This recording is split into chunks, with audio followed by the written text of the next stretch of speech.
یہ M Q M سے مذاکرات یا ملاقات یا اتحاد کے بعد نہیں ہو رہی. یہ میاں نواز شریف جس دن پاکستان کی سرزمین پہ واپس آئے ہیں اس روز سے یہ سرگرمیاں جو ہے نا اس کا آغاز انہوں نے کر دیا تھا. آج جو گورنر ہاؤس گئے ہیں, گورنر ہاؤس اور بلوچستان کے دوروں میں دو سگنیفیکنس ہیں. ٹھیک ہے. گورنر ہاؤس جا کے تو انہوں نے سیدھا میسیج یہ دیا ہے, بالکل اسٹریٹ پہ یہ میسیج دیا ہے کہ جی اقتدار کے جو ایوان ہیں, جو زینے ہیں اقتدار کے, ہماری وہاں تک بھی رسائی ہے. السلام علیکم ناظرین, ایڈیٹوریلزم کے اسپیشل پروگرام کے ساتھ میں ہوں بسمہ عنایہ. میرے ساتھ اس وقت موجود ہیں سینئر صحافی اور تجزیہ کار نعیم مصطفیٰ صاحب. آج کی ٹاپ سٹوریز پہ بات کرتے ہیں. جو سب سے بڑی اس ٹائم خبر آ رہی ہے وہ یہ ہے کہ میاں نواز شریف آج گورنر ہاؤس گئے اور ساتھ ہی ساتھ وہ انہوں نے اعلان کر دیا کہ وہ بلوچستان جائیں گے اور تاریخ بھی آ گئی کہ 13 نومبر کو بلوچستان جائیں گے. ایم کیو ایم کے اتحاد کے بعد سر یہ ساری کیا سیاسی صورتحال جو ہے وہ ڈیولپ ہو رہی ہے؟ بیٹا یہ ایم کیو ایم سے مذاکرات یا ملاقات یا اتحاد کے بعد نہیں ہو رہی. یہ میاں نواز شریف جس دن پاکستان کی سرزمین پہ واپس آئے ہیں اس روز سے یہ سرگرمیاں جو ہے نا اس کا آغاز انہوں نے کر دیا تھا. وہ بڑے ریپڈ, جسے برق رفتار کہتے ہیں نا, بڑی برق رفتاری سے اپنے سٹیپس لے رہے ہیں اور بڑی ذہانت سے بھی لے رہے ہیں. نہ صرف برق, سپیڈ تو ان کی تیز ہے, لیکن سب سے بڑھ کے بات یہ ہے کہ وہ جو تیز سپیڈ ہے اس میں ان کا ذہن بھی شامل ہے اور نئے ٹرینڈز بھی شامل ہیں, اپنی ذہانت کی بنا پہ کر رہے ہیں. آج جو گورنر ہاؤس گئے ہیں, گورنر ہاؤس اور بلوچستان کے دوروں میں دو سگنیفیکنس ہیں. ٹھیک ہے. گورنر ہاؤس جا کے تو انہوں نے سیدھا میسیج یہ دیا ہے, بالکل اسٹریٹ پہ یہ میسیج دیا ہے کہ جی اقتدار کے جو ایوان ہیں, جو زینے ہیں اقتدار کے, ہماری وہاں تک بھی رسائی ہے. پہلی بات تو انہوں نے یہ کی, بڑا اچھا میسیج دیا ہے. دیکھیں پنجاب کی حد تک جو ہے نا, پنجاب اور اہل پنجاب ان کا یہ وتیرہ اور روایت رہی ہے کہ وہ گبرو جوان کے ساتھ ہوتے ہیں. ٹھیک ہے. کمزور کا ساتھی پنجابی نہیں بنتا. صحیح. پنجابی جو ہے نا وہ چاہتا یہ ہے کہ ہمارا لیڈر, ہمارا قائد, ایون ہمارا ساتھی جو کولیگ ہے ہمارا, وہ بھی بڑا تگڑا ہو. وہ تگڑے کا میسیج دیا ہے انہوں نے. گورنر ہاؤس کی جو در و دیوار ہیں وہ اقتدار کی عکاس بھی ہیں, اقتدار کی تصویر بھی پیش کرتی ہیں, اور سب سے بات اس کی بڑی جو دیواریں ہیں نا وہ بھی بول کے کہتی ہیں کہ میں بہت تگڑی ہوں. تو یہ جو تاثر تھا نا, میاں صاحب نے یہ تاثر دیا ہے اور وہ گئے. بظاہر تو ظاہر ہے وہ افسوس کے لیے, ان کی اہلیہ کے افسوس کے لیے گئے, اور وہ ایک اچھا جسچر تھا, جانا چاہیے تھا ان کو. لیکن کیا وہ اس کے لیے ان کے گھر نہیں جا سکتے تھے؟ بڑا اہم گھر بھی جا سکتے تھے نا. اہلیہ کے افسوس کے, وہ تو اہل خانہ کہ سب سے اہم خاتون خانہ تھی نا, وہ خاتون خانہ کے افسوس کے لیے ان کے گھر جاتے. خاتون خانہ تھی نا, اس خانہ داری میں جاتے جہاں خانہ داری تھی. وہ اس خانہ داری میں نہیں گئے, وہ گورنر ہاؤس میں گئے. ٹھیک ہے ان کی رہائش بھی ہے وہ گورنر ہاؤس ہے, لیکن اس کے باوجود میاں صاحب نے یہ اپنی پبلک کو یہ میسیج دیا ہے کہ مسلم لیگ نون کو, میاں شہباز شریف کو, میاں نواز شریف کو, اور ایون مریم نواز کو یا حمزہ شہباز کو, انہیں کمزور نہ سمجھا جائے. وہ طاقتور لوگوں کے ساتھ ہیں اور طاقت کا بل بوتے پہ ہی وہ الیکشن میں جانا چاہتے ہیں. اور یہ بڑی سگنیفیکنٹ بات ہے.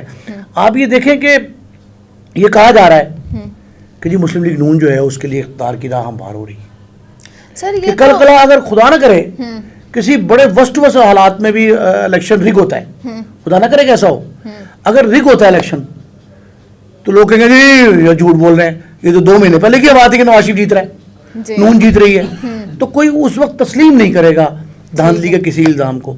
تو آج سے یہ ہوا کریٹ کر دی گئی ہے کہ ہم اقتدار کے قریب ہیں, اور آج تو وہ ایوان اقتدار میں داخل ہو. تاریخ میں جتنے بھی الیکشنز ہم نے دیکھے ہیں اس میں یہ چیز ہمیں دکھائی دیتی ہے, واضح بات ہے. اس کو اگر ہم چھپائیں تو یہ غلط ہی بات ہوگی مجھے لگتا ہے. اس کے ساتھ ابھی آپ نے بلوچستان کے حوالے سے کہا تھا کہ دوسرا پوائنٹ دینا چاہ رہے ہیں. پہلا تو آپ نے کہا کہ اقتدار کے ایوان ان کے ساتھ ہیں, دوسرا کیا پوائنٹ ہے آپ کا؟ دیکھیں بلوچستان جو ہے نا وہ ہمارا بڑا اہم صوبہ ہے, اور جغرافیائی طور پہ رقبے کے اعتبار سے سب سے بڑا صوبہ ہے, بہت بڑا رقبہ ہے, لیکن بنجر ہے, بیابان ہے. وہاں کی پسماندگی جو ہے نا اس کے چرچے بڑے تھے, عام تھے. ٹھیک ہے.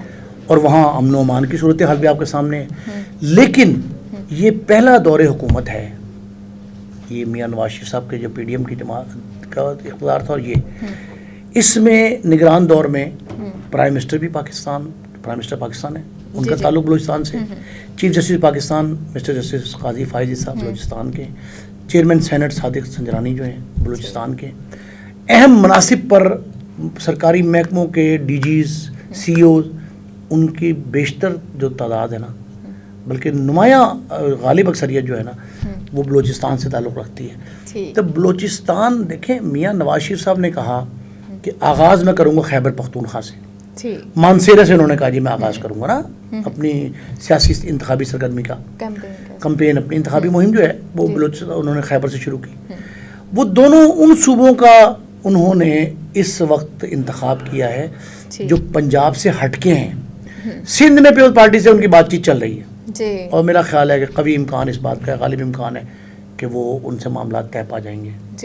لیکن اس کے باوجود خیبر پختونخوا، بلوچستان، آپ کو یہ پتہ ہے کہ میاں نواز شریف صاحب کا استقبالی جلسہ جو تھا 21 تاریخ کو لاہور میں مینار پاکستان کے سائے تلے، اس میں بڑی تعداد جو ہے وہ خیبر پختونخوا سے آئی تھی شرکا کی، بلوچستان سے، ہم کہہ چکے ہیں پہلے پروگرام میں.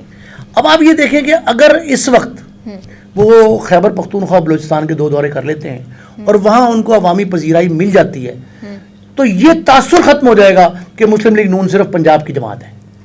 کہ پنجاب کی حد تک جو ان کو محدود کیا جا رہا تھا نا، تو وہ کہتے ہیں قومی سیاسی جماعت ہے. جس جماعت سے پرائم منسٹر نے الیکٹ ہونا ہے یا پریزیڈنٹ آف پاکستان نے الیکٹ ہونا ہے، وہ جماعت ایک صوبے کی تو نہیں ہو سکتی نا، اسے قومی جماعت کہلانا پڑے گا. تو اس کے لیے میاں صاحب پہلے 2 ان صوبوں میں گئے ہیں جو پنجاب کی نسبتاً کم چھوٹے صوبے ہیں. ٹھیک ہے سر. دوسری اہم سٹوری یہ ہے کہ تحریک انصاف جو ہے، پاکستان تحریک انصاف، ان کو اجازت مل گئی ہے کہ وہ اپنی سیاسی سرگرمیاں کر سکتے ہیں. وہ ابھی آپ کو لگ رہا ہے کہ پارٹی جو ہے وہ لیول پلینگ فیلڈ پہ آ جائے گی؟ دیکھیں، یہ لاہور ہائی کورٹ نے ان کو یہ اجازت دی ہے کہ شاہدرہ میں تحریک انصاف کارنر میٹنگ کر سکتی ہے، اجلاس کر سکتی ہے، جلسہ عام نہیں کر سکتی. آپ پبلک گیدرنگ کریں گے. اچھا، پھر اس کے بعد بھی آپ کو اجازت لینی ہے ڈپٹی کمشنر سے. ڈسٹرکٹ مجسٹریٹ جو ہے، ڈپٹی کمشنر لاہور جو ہیں خاتون ہیں مس رافیہ، وہ ان سے آپ کو پرمیشن لینی پڑے گی. ٹھیک ہے. اور یہ ہائی کورٹ نے ان کو یہ کہا ہے کہ جلسہ اپنا اجلاس منعقد کر لیں. جلسہ عام نہیں کہا، اجلاس پارٹی کا اجلاس. اب پارٹی اجلاس وہی حال ہوگا جو آپ کو یاد ہے کہ ابھی تھوڑی دیر پہلے یہ کانے میں کیا گیا تھا، ڈیٹین کر لیے گئے تھے. وکیل صاحب نے کہا تھا، میں نے اجازت مل گئی تھی ان کو، ڈسٹرکٹ انتظامیہ نے کہا تھا جی آپ اجلاس کریں پارٹی کا. تو انہوں نے کرسیاں بڑی تعداد میں لگا دی اور لوگوں کو بلا، انہوں نے دفتر بھی ان کا سیل کر دیا، ان کا لاجسٹکس بھی اٹھا لیے، مائک بھی چھین لیا، لوگ گرفتار بھی کر لیے. وکیل تھے، قانون دان تھے بڑے معروف. سر یہاں پر بینگ ڈیولز ایڈوکیٹ میں یہ کہنا چاہوں گی کہ دونوں جماعتوں کا آپ دیکھیں نا، نیون لیگ کو اس وقت بڑی پذیرائی مل رہی ہے، ان کو کہیں روکا نہیں جا رہا، وہ جلسے کرے بلوچستان جا رہے ہیں. اس کے بعد پی ٹی آئی کے ساتھ یہ ناروا سلوک کیوں کیا جا رہا ہے؟ دیکھیں، 2 چیزیں تھیں. ایک تو اس ایشو کو اٹھایا بلاول بھٹو زرداری نے، انہوں نے بار بار کہا، ان کے والد نے بھی کہا کہ جی لیول پلینگ فیلڈ ہونی چاہیے، یکساں مواقع میسر آنا چاہیے تمام جماعتوں کو. لیکن آپ یہ دیکھیں کہ جماعتوں کا لفظ کہا ہے انہوں نے، کسی شخصیت کا نام نہیں لیا کہ جماعت کے سربراہ کو، فلاں کپتان کو، یہ نہیں کہا انہوں نے. انہوں نے کہا ہے جی کہ جماعتوں کو دیں. تو جماعت کا سربراہ کوئی بھی ہوگا، وہ میں نے کہا آپ کو پچھلے پروگرام میں کہ چودھری پرویز الہی اور شاہ محمود کو اگر ہونا ہے ان میں سے کوئی، تو وہ پی ٹی آئی کو لیول پلینگ فیلڈ دے دیں گے. اور پی ٹی آئی جو ہے، ہو سکتا ہے کہ آج جو ایکٹیویٹی ہو رہی ہے، جو جلسے جلوس اجلاس کیے جا رہے ہیں یا جن کی اجازت مل رہی ہے، وہ ایک نئے قائد کی شکل میں ان کے پاس کوئی شخص ہو، وہ پرسنالٹی سامنے آ جائے، قیادت کسی اور کے پاس منتقل ہو جائے، تو پھر وہ لیول پلینگ فیلڈ ہوگی. لیکن پرائم منسٹر آف پاکستان نے بھی بار بار پیپلز پارٹی کے اصرار پہ یہ جملہ کہا تھا کہ ہم تحریک انصاف سمیت سب کو یکساں مواقع دیں گے. ہماری بلا سے کہ کوئی اقتدار میں آئے، یہ الیکشن کمیشن نے الیکشن کرانا ہے، پبلک نے ووٹ دینے. تو ہم نگران حکومت جو ہے نا، وہ کسی ایک مخصوص طبقے کو، حلقے کو، پارٹی کو، شخصیت کو سپورٹ نہیں کرے گی. تو میرا خیال ہے کہ ان کو یہ بات جو ہے اپنی اون کرنی چاہیے اور عملی مظاہرہ، دیکھیں کہنے سے نہیں، عملی مظاہرہ بھی کیا جائے کہ تمام جماعتوں کو یکساں مواقع دیے جائیں اور فیلڈ میں ہر ایک سے یکساں سلوک کیا جائے. ٹھیک ہے، بہت شکریہ سر، آپ نے یہ بڑا اہم موقف دے دیا آخر پہ کہ تمام پارٹیز جو ہیں ان کو ایک یکساں مواقع دینے چاہیے. آپ بھی ہمیں کمنٹ سیکشن میں بتائیں کہ آپ کو کیا. ایک بسما اور چیز میرے ذہن میں آئی ہے، کسی شخص نے مجھے بتایا اس بات کو یٹ ٹو بی کنفرم نا، ایک بات بڑی اہم ہے، اور وہ یہ کہا جا رہا ہے کہ ہمارے کچھ ساتھی جو ہیں نا، اینکرز یا پریزنٹرز، ان کو آف لائن کر دیا گیا ہے. یا کیا جا رہا ہے. کچھ کو نوٹس دے دیے گئے اداروں کی طرف سے اور کچھ کو کہا گیا ہے. اب کہا یہ جا رہا ہے کہ جی یہ حکم آیا ہے راول پنڈی سے یا اسلام آباد سے, ٹھیک ہے, جڑواں شہر جو ہے وہاں کا حکم نامہ ہے جس کو میڈیا ہاؤسز کی انتظامیہ جو ہے نا وہ امپلیمنٹ کروا رہی ہے, ایگزیکیوٹ کروا رہی ہے. میں سمجھتا ہوں کہ یہ بڑی غلط بات ہے. یہ آزادی اظہار جو ہے نا یہ بنیادی حق ہے, آئینی حق ہے, آئین ہمیں دیتا ہے. لیکن اگر ایسا کیا جا رہا ہے تو حکومت کو چاہیے کہ وہ دیکھیں. آج ایک اور نئی اطلاع آئی ہے کہ وفاقی سیکرٹری اطلاعات اور پرنسپل انفارمیشن آفیسر وزارت اطلاعات کے 2 بڑے پلر ہیں. ساری کی ساری جو مشینری ہے نا انفارمیشن گروپ کی just revolves around those 2 people. آج سیکٹری بھی چینج کر دیے گئے اور آج ہی میری اطلاع یہ ہے کہ پرنسپل انفارمیشن افسر بھی بدل دیے گئے ہیں. دونوں اہم عہدے منصب جو ہیں وہ خالی ہیں, نئے لوگ لگا دیے گئے ہیں. ان کو جو بھی ہے وہ جو بھی لگائے گئے ہیں ان افراد کو یہ چاہیے کہ وہ اس ایسی پالیسی جو ہے اس کو ڈسکریج بھی کریں. اور جو میڈیا ہاؤسز کے مالکان پہ قدغن لگا رہے ہیں, اب یہ بھی چیک کرنے کی ضرورت ہے کہ کہیں میڈیا ہاؤسز کے مالکان اپنے طور پر انتظامیہ تو نہیں کر رہی کہ لوگوں کو آف لائن کرنا چاہتے ہیں, نام ان کا لے رہے ہیں. اس بات کا سوشل میڈیا پہ بات عام ہو رہی ہے اب آہستہ آہستہ. سوشل میڈیا پہ تو آپ آواز دبا ہی نہیں سکتے ہیں نا. نہیں, سوشل میڈیا پہ یہ بات چل رہی ہے کہ ان کو آف لائن کیا گیا ہے, ٹھیک ہے, آن ایئر نہیں جا رہے, آف ایئر کیا گیا ہے. اگر یہ آف ایئر کیا گیا ہے ان کو تو یہ سخت ترین زیادتی ہے اور یہ اظہار رائے جو ہے اس پر قدغن لگانے کے مترادف ہے. اس قدغن سے بچنے کے لیے اپنی عزت اور احترام کی خاطر ذرائع ابلاغ کو جو ہے نا ان کو اس طرح کی ڈکٹیشن نہیں ملنی چاہیے. اور مجھے بسما کی شکل اچھی نہیں لگتی تو اسے میں کہوں جی کہ نہیں یہ تو نہیں اینکر ہونا چاہیے, اور ہونا چاہیے جی زاہد صاحب کو بنا دیں, مٹھا صاحب کو بنا دیں. یہ تو کوئی طریقہ سلیقہ نہیں ہے کہ آپ جو آپ کی پسند کا ہے اس کو آپ آن ایئر کریں, اور جو آپ کو پسند نہیں ہے, آپ کے خلاف بولتا ہے, آپ کو اس کی شکل پسند نہیں ہے تو آپ اس کو آف ایئر کر دیں. ٹھیک ہے سر, بہت شکریہ. آپ کا جو مین مدعا ہے ہمیں وہ سمجھ آ چکا ہے. آپ یہ کہہ رہے ہیں کہ ہر کسی کو فریڈم آف ایکسپریشن ملنا چاہیے. آپ بھی اپنا فریڈم آف ایکسپریشن یوز کریں اور کمنٹ سیکشن میں بتائیں آپ کس سیاسی جماعت کو سپورٹ کر رہے ہیں اور آپ کو کیا لگ رہا ہے کہ اس وقت کیا سیاسی کھیل کھیلے جا رہے ہیں. آپ سب سے ملاقات ہوگی اگلی سٹوری میں. تب تک کے لیے اللہ حافظ, اپنا خیال رکھیے.